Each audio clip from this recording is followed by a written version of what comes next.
श्रीयकान्ताय कल्याणनिधये निधयेतिनाम् श्रीवेङ्कटनिवासाय श्रीनिवासाय मङ्गलम्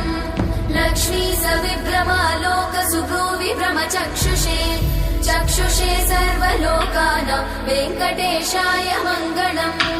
श्रीवेङ्कटाद्रिशृङ्गाग्रमङ्गलाभरणाङ्गये मङ्गलानां निवासाय श्रीनिवासाय मङ्गलम् सर्वावयव सौन्दर्य सम्पदा सर्वचेतसां सदा सम्मोहनायास्तु वेङ्कटेशाय मङ्गलम् नित्याय निरवध्याय सत्यानन्दचिदात्मने सर्वान्तरात्मने श्रीमद् वेङ्कटेशाय मङ्गलम् स्वतः सर्वविदे सर्वशक्तये सर्वशेषिने सुलभाय सुशीलाय वेङ्कटेशाय मङ्गलम्।